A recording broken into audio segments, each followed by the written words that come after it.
नमस्कार विद्यार्थी मित्रों, हूँ गोपाल भरवाड ऑनलाइन एज्युकेशन में आपનું हार्दिक स्वागत करूँ છું।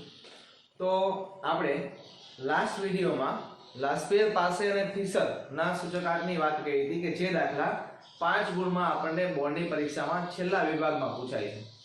તો એવો જ દાખલો એના ઉપરથી જ બનેલો દાખલો બરાબર એની પણ આપણે ચર્ચા કરવાની છે। પણ એના પહેલા એ જે દાખલા જે છે એનું નામ શું છે તો એને આપણે કહેવાનું છે જીવન નિર્વાહ ખર્ચનો સૂચકાંક। તો આજે આપણે જે ટોપિક ભણવાના છે જીવન નિર્વાહ ખર્ચનો સૂચકાંક એના પણ આપણે બે પ્રકારના દાખલા આપણે અલગ અલગ આવે છે। એના વિશે વાત કરતા પહેલા આપણે એની થોડીક થિયરીની ચર્ચા કરીશું કેમ કે જે થિયરી જે છે એ પણ આપણને પરીક્ષામાં ખાસ પૂછાતી હોય છે। તો જોઈએ આપણે થિયરી। તો જીવન નિર્વાહ ખર્ચનો સૂચકાંક मतलब શું? જીવન નિર્વાહ એટલે શું? તો આપણે જે રોજિંદી જીવનમાં આપણે જીવીએ છીએ તો આપણે જીવન જીવવા માટે અમુક વસ્તુઓ જે હોય આપણે કહે કે રોટી કપડા और મકાન, આપણે પિક્ચર પણ છે હિન્દી રોટી કપડા और મકાન। તો કે અમુક જે જીવન જરૂરિયાતની વસ્તુઓ જે છે જે અનાજની વસ્તુઓ હોય, રહેણી કહેણીની વસ્તુઓ હોય કે જે આપણે જીવન જરૂરિયાતમાં ઉપયોગી છે એ વસ્તુઓની સરખામણી આપણે આધાર સમયની સાથે કરવાની છે અને એમાં શું ફેરફાર થાય છે અને એના ઉપરથી જે કંઈ માપ મળે છે એ જે માપ એ આપણે સૂચકાંક, પણ એ સૂચકાંક કયો સૂચકાંક કહેવાશે? એને જીવન નિર્વાહ ખર્ચનો સૂચકાંક। પરીક્ષા માટે પણ ઘણીવાર પરીક્ષામાં વ્યાખ્યા પૂછાતી હોય છે તો વ્યાખ્યા હંમેશા પૂછાય તો પરફેક્ટ હોવી જોઈએ। સમજવા માટે આપણે ગમે ઉદાહરણ લઈ શકીએ છીએ પણ વ્યાખ્યા જે હોય એ પરફેક્ટ હોય તો વ્યાખ્યા જોઈ લઈ કે સમાજના કોઈ એક નિશ્ચિત વર્ગના લોકોના, નિશ્ચિત વર્ગ એટલે આપણે કહીએ કે મધ્યમ વર્ગ હોય, બહુ પૈસા વર્ગ હોય, ગરીબ વર્ગ હોય એની વાત છે। નિશ્ચિત વર્ગના લોકોના કોઈ એક સમયના જીવન નિર્વાહ ખર્ચમાં આધાર ખર્ચ એટલે વાત છે ને કે આધાર વર્ષ, આધાર ખર્ચની સરખામણીમાં થતા સાપેક્ષ ટકાવારી ફેરફારને જીવન નિર્વાહ ખર્ચનો સૂચકાંક કહે છે। मतलब કે જીવન જરૂરિયાતની જે કંઈ વસ્તુઓ હોય ઘઉં, ચોખા, અનાજ હોય, તેલ, કેરોસીન, કાપડ હોય કે લાકડું હોય કે બળતણની વસ્તુઓ જે છે, ગેસની વસ્તુઓ છે, તો આ બધી જે વસ્તુઓ જે છે એ જીવન જરૂરિયાતની વસ્તુઓ છે। એ અહીંયા વાત કરી કે આધાર ખર્ચની સરખામણીમાં મતલબ કે પહેલા શું ભાવ હતો અને હવે શું ભાવ થયો તો એનો કેવો ફેરફાર? સાપેક્ષ। સાપેક્ષ યાદ કરો, સાપેક્ષ એટલે બધાને ખબર હોવી જોઈએ હવે P1 છેદમાં P0 બરાબર એને ભાવ સાપેક્ષ કહેવાય। ની ટકાવારી, ટકાવારી કેટલા હોય 100 મતલબ તો એ થયું ને સૂચકાંક ભાવ સાપેક્ષની ટકાવારી, તો એને કેવો કહેવાશે અહીંયા? જીવન નિર્વાહ ખર્ચનો સૂચકાંક।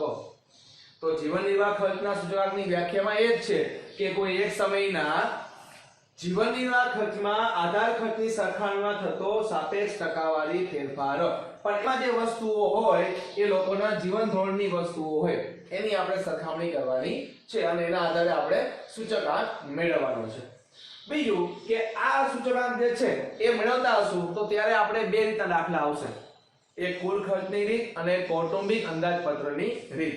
તો એમાં પણ આપણે એક શબ્દ આવે છે ભાર, અને જે આપણે અગાઉ ભારિત સૂચકાંક, ભારિત સૂચકાંકમાં ભારને શું કહેતા આપણે? W, એની વાત આપણે થઈ ગઈ। પણ ભારની જો વ્યાખ્યા પૂછાય તો ભારની વ્યાખ્યા આપણે લખવાની છે કે વસ્તુઓને તેના મહત્વના પ્રમાણમાં જે આંક આપવામાં આવે, જે આંક મતલબ કે અગત્યનો આંક આપવામાં આવે છે એ આંકને વસ્તુઓનો ભાર કહે છે। ભાર એટલે શું? તો કે સૂચકાંકની રચનામાં પસંદ થયેલી વસ્તુઓને તેમના મહત્વના પ્રમાણમાં જે આંક નક્કી કરવામાં આવે તેને વસ્તુનો ભાર કહે છે। હવે ભાર એટલે શું? તો ભારને સંકેતમાં શું કહેવાય? W કહેવાય। આપણે ભણી જ ગયા છીએ ભારિત સૂચકાંક, આપણે ભણેલા જ છીએ। ભારિત સૂચકાંક એટલે શું? I બરાબર સિગ્મા IW છેદમાં સિગ્મા W, તો એને ભારિત સૂચકાંક કહેવાય। તો ભાર એટલે શું? તો ભાર એટલે શું? તો ભારને આપણે મતલબ કે અહીંયા આપણે એનું મહત્વ આપવાનું છે। આપણી પાસે જે કઈ વસ્તુઓ છે આપણે આની વાત કરી છે જીવન નિર્વાહની, જીવન નિર્વાહ માટે જે કઈ વસ્તુઓ છે એને આપણે અગત્ય આપવાનું છે। ઉદાહરણ તરીકે આપણને ચોપડીમાં ઘણા બધા ઉદાહરણ આપ્યા છે કે ઘઉંનું મહત્વ ચોખા કરતા 3 ગણું છે, ચોખાનું મહત્વ જે છે એ બીજી કોઈ વસ્તુ કરતા 1-2 ગણું છે। આવા ઘણા બધા દાખલાઓ આપણને એક્ઝામ્પલ તરીકે આપેલા છે। તો એ મહત્વ શબ્દ મતલબ કે જ્યાં તમને મહત્વ શબ્દ સમજાય, અગત્ય શબ્દ સમજાય અગત્યતા. તો આ બધાય જે છે એ બધાય ભાર છે, મતલબ કે ભાર. કેમ કે મહત્વ કોનું હોય? આપણે મહત્વ આને આટલું મહત્વ છે તો એ ભાર આપ્યો ને, તો એ ભારને આપણે શું કહેવાનું છે? W. મતલબ કે ભાર આપવા માટે અહીંયા આપણે જે બે રીત છે એનો પણ આપણે અભ્યાસ કરવાનો છે. તો ભારના પ્રકાર કેટલા? ઘણીવાર વિકલ્પમાં પૂછાય ભાર આપવાની કેટલી રીતો? ભાર આપવાની કેટલી રીતો? તો ભાર આપવાની બે રીતો છે. તો ભારના પ્રકાર કેટલા? તો પૂછે તો ભારના પણ બે પ્રકાર છે. કયા કયા? ગર્ભિત ભાર અને સ્પષ્ટ ભાર. બરાબર? ગર્ભિત ભાર અને સ્પષ્ટ ભાર. તો ગર્ભિત ભાર એટલે શું? જે ભારને સંખ્યામાં દર્શાવી શકાતો નથી એને ગર્ભિત ભાર કહેવાય. ગર્ભ મતલબ કે દેખાય નહીં. બરાબર? તો જે ભારને તમે સંખ્યામાં દર્શાવી શકાતા નથી તે ભારને ગર્ભિત ભાર કહે છે. અને ગર્ભિત ભારનું બીજું નામ પરીક્ષામાં પૂછે તમને, તો બીજું નામ છે એનું પરોક્ષ રીત. બરાબર? ગર્ભિત ભાર એ કઈ રીત છે? તો કે પરોક્ષ રીત.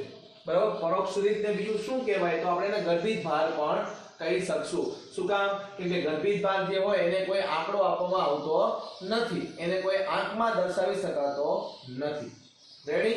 વ્યાખ્યા પૂછે તો આ રીતે લખવાની. બીજું છે સ્પષ્ટ ભાર.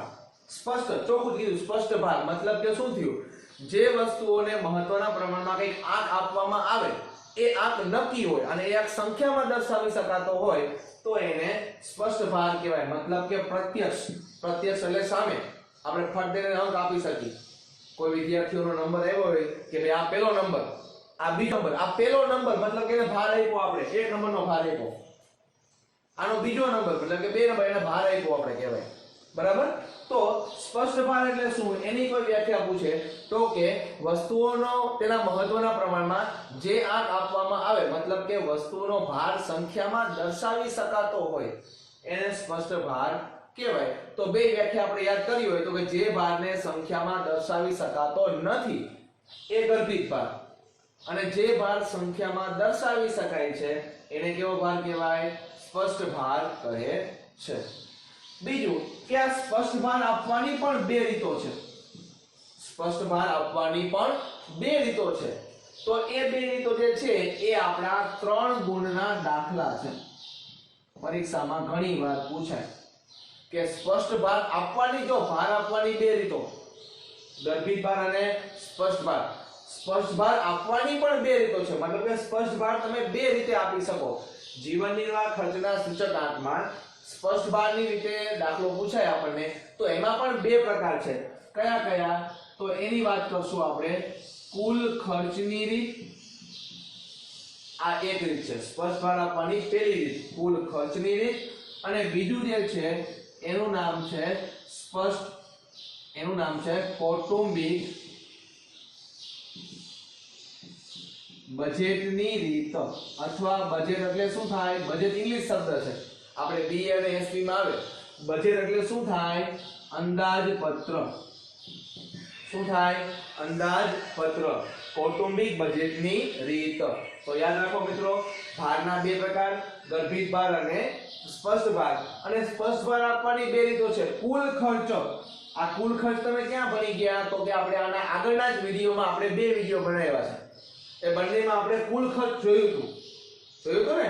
આપણે લાસ્ટ યર પાસે અને ફિશરના દાખલા જે ભણ્યા એમાં આપણે કુલ ખર્ચ શબ્દ આવ્યો હતો. સિગ્મા P0 Q0 અને સિગ્મા P1 Q1 આધાર વર્ષનું કુલ ખર્ચ અને આ જે છે એ ચાલુ વર્ષનું કુલ ખર્ચ. તો આના આધારે આપણે કુલ ખર્ચની રીતે જીવન નિર્વાહ ખર્ચનો સૂચકાંક ગણવાનો છે. બીજું કૌટુંબિક બજેટની રીત. તો કૌટુંબિક બજેટની રીતમાં આપણે જે ભારિત સૂચકાંકનું સૂત્ર જોયું હતું સિગ્મા IW છેદમાં સિગ્મા W, એ સૂત્રનો ઉપયોગ આવશે. તો આપણે સૂત્રની પણ ચર્ચા કરેલી. બરાબર? તો આ જીવન નિર્વાહ ખર્ચનો સૂચકાંકની વ્યાખ્યા પૂછે તો લખવાની, ભારની વ્યાખ્યા પૂછે તો વસ્તુને તેના મહત્વના પ્રમાણમાં જે કંઈ ભાર આપવામાં આવે છે અથવા જે કંઈ મહત્વનો આંક આપવામાં આવે છે એને ભાર કહેવાય. બરાબર? ભારના બે પ્રકાર, ગર્ભિત ભાર અને સ્પષ્ટ ભાર. અને સ્પષ્ટ ભાર આપવાની બે રીતો છે, કુલ ખર્ચની રીત અને કૌટુંબિક અંદાજપત્રની રીત.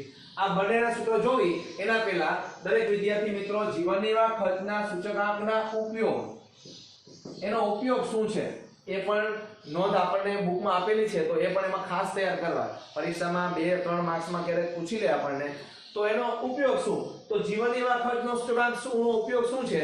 તો કે દેશની આર્થિક પરિસ્થિતિ જાણવા માટે, દેશની આર્થિક પરિસ્થિતિનો સાચો ક્યાસ મેળવવા માટે. બરાબર. બીજું કઈ પૂછે તમને તો કે જે વિવિધ વર્ગના લોકો છે એ લોકોને વિશિષ્ટ કઈ સગવડોની જરૂર છે, કઈ સગવડો આપી શકીએ આપણે, તો એ પણ આપણા માટે ઉપયોગી છે. બીજું કે એક જ વર્ગના જે લોકો હોય, એક જ વર્ગના જે લોકો હોય એમને કઈ વિશિષ્ટ જરૂરિયાતો છે, કઈ સગવડની જરૂર છે, તો આ બધી વસ્તુઓનો આર્થિક પરિસ્થિતિનો ખ્યાલ મેળવવા માટે જીવન નિર્વાહ ખર્ચનો સૂચકાંકનો ઉપયોગ છે. બીજું સરકારને પણ આ માપ બહુ ઉપયોગી છે. સરકારને કોઈ કર નીતિ ઘડવાની હોય, કર નીતિ મતલબ કે ઇન્કમ ટેક્સ, કોઈ ટેક્સનો ક્રાઇટેરિયા નક્કી કરવાનો હોય, ભાવ નિયમન કરવાનું હોય, તો આ ભાવ નિયમન કરવા માટે સરકારની કર નીતિ ઘડવા માટે પણ જીવન નિર્વાહ ખર્ચના સૂચકાંકનો ઉપયોગ થાય છે. જો પરીક્ષામાં પૂછાય તો તમે બુકમાંથી પણ તૈયાર કરી શકો છો. તો હવે આપણે જોવી કુલ ખર્ચની રીત.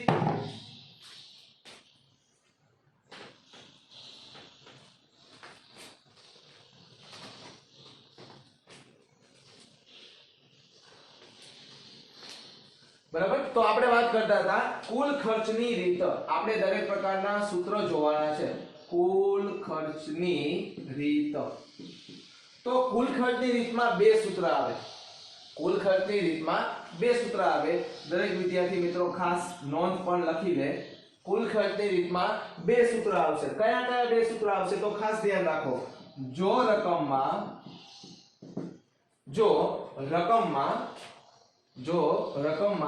આધાર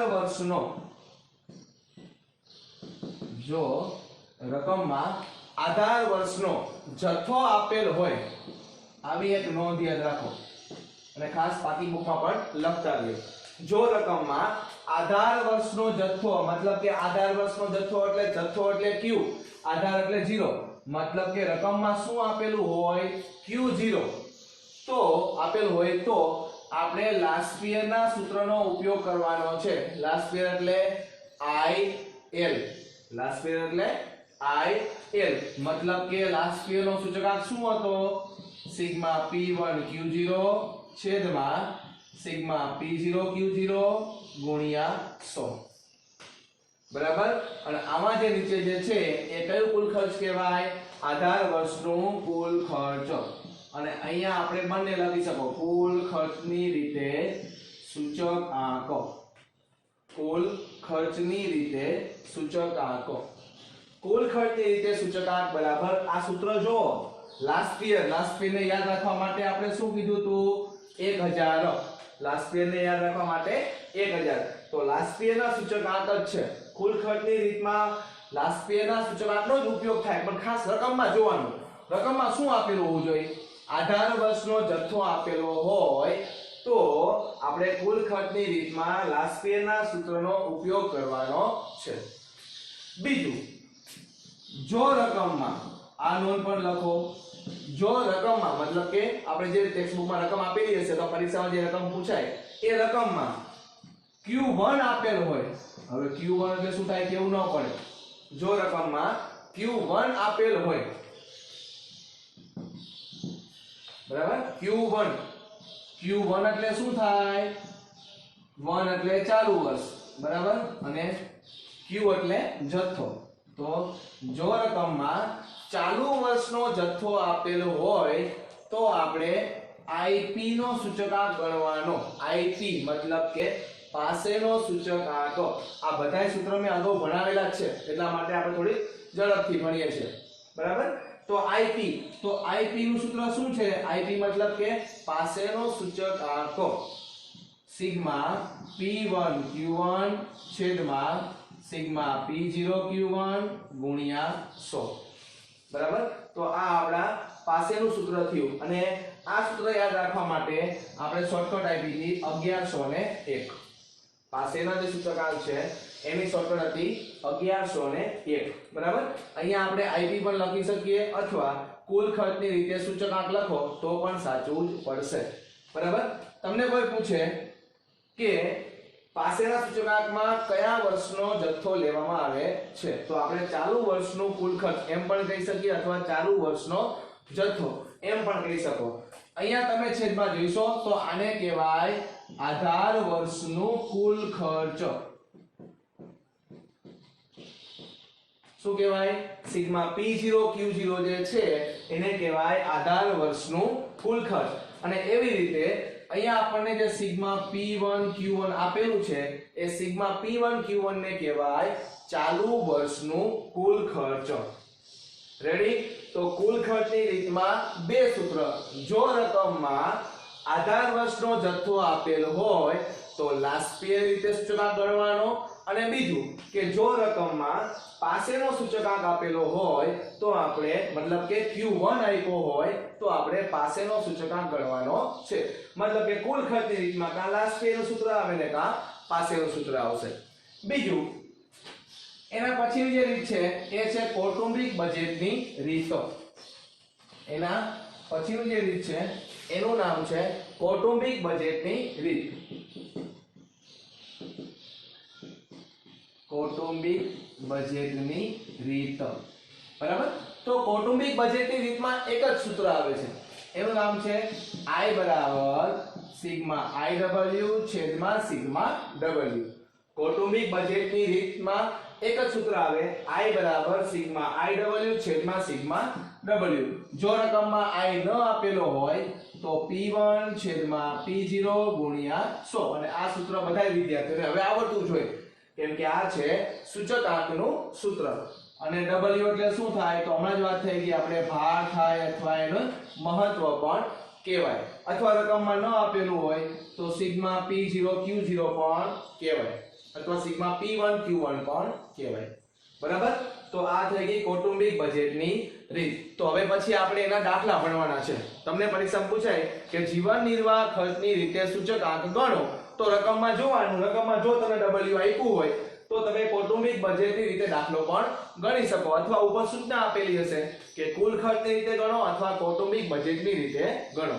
તો આના પછીના વિડીયોમાં આપણે બધાય કૌટુંબિક અંદાજપત્રની રીત અને કુલ ખર્ચની રીતના દાખલાનો અભ્યાસ કરીશું.